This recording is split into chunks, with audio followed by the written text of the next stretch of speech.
should just do that.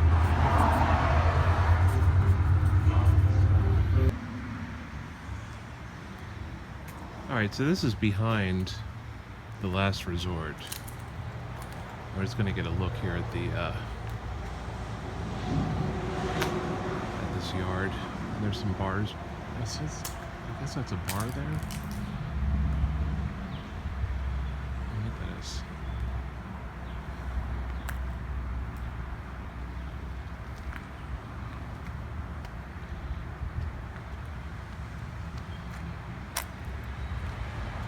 Oh, Baltimore County.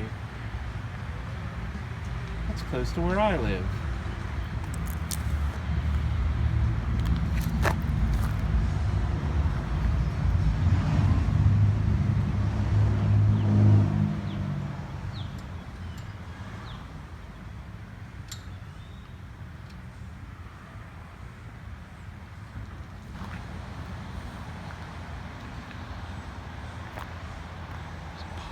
Bikes.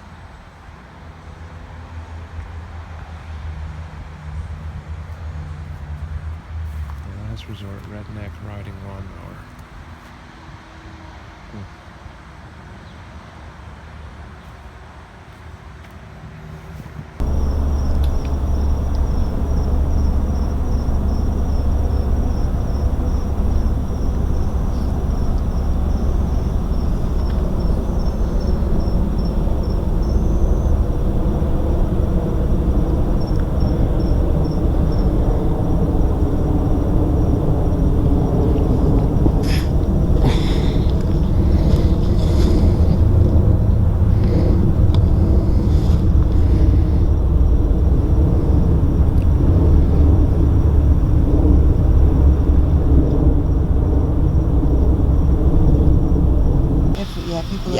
You know, back like, 10, 15 years ago, nobody cared. No, and there was no record of it. So, there wasn't. Oh, that's true. That's true. Nobody had cameras. No, I mean, nobody had, you got your own pictures that you took at an event. Nobody cared. Now it's out on the internet. People are a little more gun shy. Yeah. Saying, So this is like mud wrestling then? Sort of. Except it's in corn. It's in corn. Yeah. Cream corn. Cream corn. Yeah. And the only one who's holding the market on that is the Cabbage Patch. They do the coleslaw wrestling. They get a coleslaw wrestling. Coleslaw. I've heard it all. Those Cabbage Patch. They're out. Yeah. It's a big cabbage field, and they put this crap in a wood chipper, and it stinks. Because I worked out there too when they did this, and they throw all the cabbage in a wood chipper, and they cut it up, and it spews into this pool. Into this tarp wrestling thing. It stinks. You ever cut cabbage? It stinks. And then they wrestle in it. And then it sits in the sun. And it sits there for days. And every now and then that smell would be like... He was Dave, look at that one. He was voice activated. Oh, Christ, yeah. He was voice activated. And you come down to about here, and you scream going up as it was being hung. And I'm not getting any younger. You just never know who hangs around here. Who's hanging Yeah, around? right. You should got that See, right. you missed that? Did we just see the Band-Aid? No. Oh, come on, Al. Hey. See, Al has this whole thing here, and Al will not show me anything. I showed you everything. You read it all. No, I did read it, but it was very interesting. So Al has this case. See? You see he's locking it up. If you give up them damn malls and do something useful, talk about being fucked up. God damn. Who cares about malls? It's about balls. I hate malls. It killed businesses. That's why they're all dying. Well, of course. Yeah, Look what they did. Because you're not going. That's why they're dying. Yeah. And why would I want to go to a mall?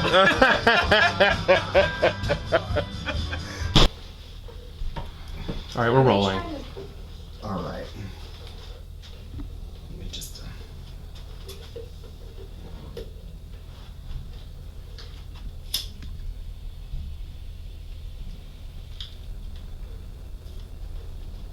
Give that a moment. Take two. Give that a fucking moment. As a prostitute on the highways of Florida.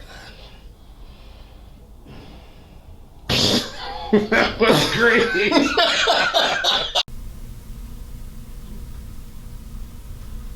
you hear that?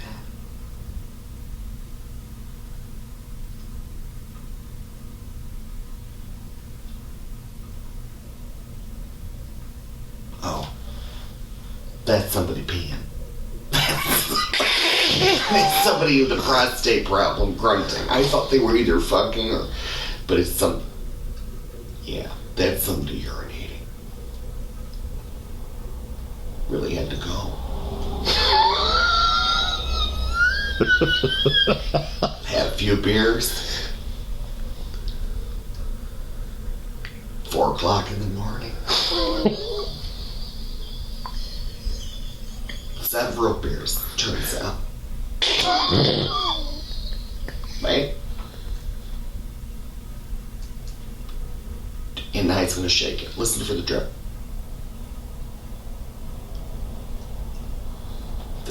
Oh. Hope he washes his hands. Okay, so we're in room number 7 at the Scoot Inn, formerly the Fairview Inn, which is the room that Eileen Warnos lived in while she was on her killing spree. And I'm here with Babette Bombshell. Yes. And it's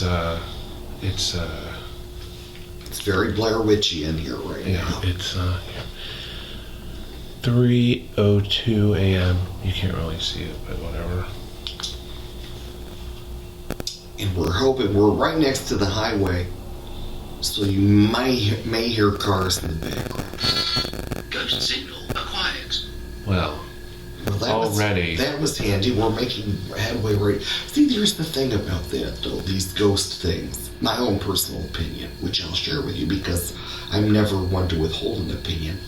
I think that a lot of these ghost hunting things that are like electronic meters and stuff like that, there's all of it's pseudoscience. So it's very hard to make. It's like waving around a spaghetti strainer in the air and thinking that that's scientifically going to catch And ghosts. honestly, we don't believe in ghosts. I mean, I don't know Well, about that. I've had enough weird things happen, Dan, in my life where I know that there's possibly something to it. Do I think it's dead people? No, I don't think it's dead people. I think when you're dead, you're dead. But in the same way that like birds know how to fly to the south in the winter, and like butterflies know how to fly to the same fucking little shitty forest in Mexico, I think maybe people tap into impressions of things that might have been there. Like when you walk into a room and somebody just had a horrible fight, you can kind of feel the funk of it. Yeah. So, maybe we'll just kind of, Well, I mean, Mike, the owner, swears that this motel, that some of the rooms are haunted. And also, room number 4 here had the guys that dismembered that woman. right, there's 2 guys from New York who drove down here with a woman from New Jersey. And, they were in, what was it, room 9? 4? Yeah. And, they drove all the way down here and killed her somewhere en route from New York down here to Florida and dismembered her in the back of their truck using lawn equipment. And then they dropped her body parts all over Florida. They only found her head. And the reason why they were able to identify her head is because she had a shopping bag that they had duct taped around the head. Yeah, it was a New York store. Right. Shopping bag. So they started asking questions in New York. And those guys were praying to an alligator god every day, their roommates who stayed here in the hotel with them. Really? Yeah. So it was very fucked Well, up. from what I heard, there was actually, they were planning to rob an elderly woman who lived behind this motel. So behind this motel, there's a mobile home park, and then there's houses. And the lady lived in one of the houses, and what happened is they got an accomplice and somehow met some other loser down here, and they were going to, the three of them, rob this lady. And the third guy, when he figured out who they were and what they had done, he turned them in. So the police came here and apprehended them in room 4. But this room we're in was where Eileen Wuornos lived with her lover, Tyria Moore. And I mean, this really represented sort of home for Eileen. Yeah, this was her home where she returned every night after killing all of those men. Yeah. And like Mike was saying, like about the bathroom and how, you know, if you shoot somebody inside of a car, you know, Or close have range. sex with them, then shoot them inside it. Right, which I don't think she ever did that. I don't know if she if she had sex with the men before. I think she just shot them. I mean, it Well, the was first guy raped her, right, so she said at first. right. And then she recanted, but then she also said when she knew a camera wasn't on her that he had raped her. Right. So I think she wanted to die at the end, and that's why there was Yeah. conflicting stories. Right, yeah, I agree with that. But I think that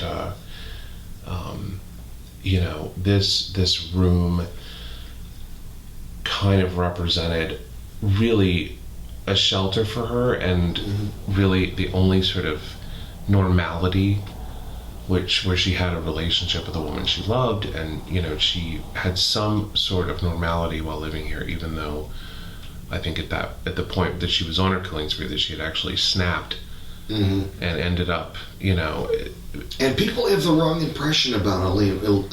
Lee is what she liked to be called. People Right. have the wrong impression about this woman. She was a very intelligent woman. Yes, she She's was. Beautiful handwriting if you look at any Yeah, of her yeah. writing. And not a misspelling in any of her stuff. So she wasn't some stupid hooker. No. And when she was set up by the cops, she knew they were following her the whole time. And even when they had a friend of hers who was a rat in the back seat of a car with her trying to pump her for information, she Yeah. looked at him and said, "You're a rat. Right. You're trying to get me to." So she was a very intelligent woman. She Well, wasn't- Al at the last resort, you know, he had that whole case full of papers and stuff, and one of the things he had in there was like a 8-page recount of Eileen's last day that she wrote. Her last day of freedom, the day she was apprehended at the bar. And it's fascinating to read in her words what happened. And she literally recounts a full 24 hours, and just the little details and stuff that she remembered. Here's what strikes me, having just gotten back from the bar. It can't be understated how much of a folk hero she is to the people who live in this town. Oh, even yeah. Still. And the people who were in there were telling her and offering her money because she needed to get out of town before Yeah. she was arrested. Right. And that's one of the things she said in in the thing that she wrote. People were wanting to help her get away. They were trying to get her out of here, which is incredible to think about, but that happened. Yeah. I mean, so... There is altars to her in a bar in the bar we Yes. just went to. I mean, It's fascinating. It's I know, a I fascinating mean- little culture. I think she's a folk hero. I think she's very misunderstood because her entire life was so fucked up. Yeah, I think people tend to not look at the whole picture and just say, you know, when you put her and you say, oh, serial killer, you know, she's this like highway hooker, lesbian kind of thing. But it was really much more complex than that. I mean, she was a woman with, you know, serious mental illness. Obvious mental illness, the jealousy. And yeah, and she Borderline personality to the nth degree, fits of rage from childhood all through adult life. But she lived in the woods in a shack. Yeah. With like, was just propped up. in a tree log. Yeah. I mean, she stayed in In the winter, in the dead of the winter. So, you know. I mean, people don't really. You gotta. Her life growing up was literal misery, horrific. So you mix those things together, and I think she was kind of doomed to become the person that she became. So Yeah. I have a lot of sympathy for her. Yeah, I do too. I really do. I mean, I feel for the Not to take away from the what happened with her victims and the tragedy of what happened to their families and those men's lives being lost, but in context of her life, I can see how she became who she became.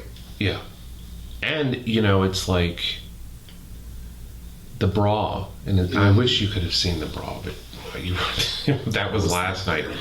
But this bra that she wore